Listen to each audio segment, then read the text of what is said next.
great loves besides just the mountains. And when I was teaching school, I had my summers off.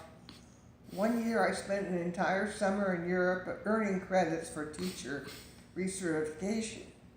Another year I spent another summer in South America, also earning credits toward further education. I've traveled to Australia and New Zealand. New Zealand has 6 sheep for every 1 human being. That was a fascinating and a beautiful little country. I've traveled to every single state in our country by car, and that includes Alaska and Hawaii.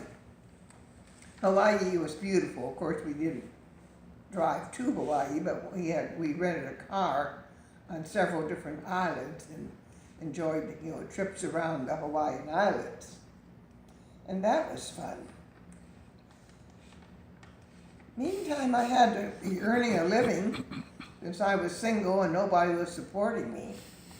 But I was tired of teaching. I had done it for, I think 23 years at least, and I didn't want to do it anymore.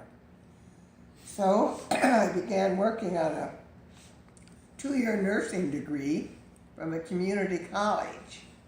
And then I began working as a nurse and going to school at the same time. And I got my 4-year Bachelor of Science in Nursing degree from Metro State College. I didn't go to either of those graduations though, because I just didn't care about them at that point. I just wanted the diploma or the graduation degree. But anyway, so I worked at that. So then I finally got to be a full-fledged nurse. I worked at National Jewish Hospital for about 8 years. National Jewish is the #1 hospital in the United States for respiratory disease, and they do a great deal of research there. It was a fascinating hospital to work in. But while I was working there as an RN, I really was watching and seeing what the respiratory therapists were doing. And I seemed to like what they were doing better than what I was doing. Besides, I liked to go to school. I really did enjoy going to school. So what did I do? I threw away my nursing degree and I went back to school again. And I became a registered respiratory therapist. At that time, I took a job at St. Anthony's Hospital in Denver, and I worked with the respirators and very critically ill patients. And that was my very interesting job. It really was quite interesting.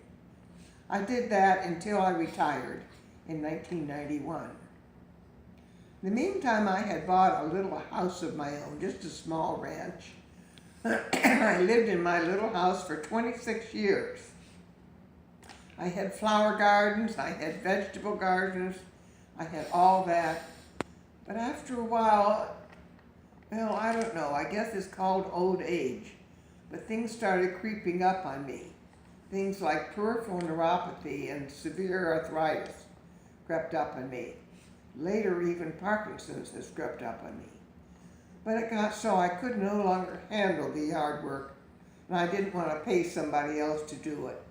So I gave up my house of 26 years, and I moved to a senior place called Windsor Gardens. It's a good place for me. I have a 2nd floor condo with all the things I need. And we have, many, many, many activities and many classes that you can join. So I'm in a Zumba class on Saturday mornings, that's exercise. And I'm in water aerobics class 2 or 3 times a week. I go as often as I can.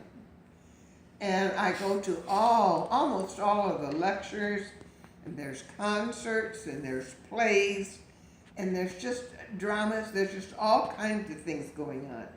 Plus a lot of field trips. And I like to go on those field trips too, to some of the museums around Denver, some of the things like that. So I've enjoyed living at Windsor Gardens. I've been there 11 years, and now I'm almost 87 years old. I'll be 87 in August of this year, which is 2017.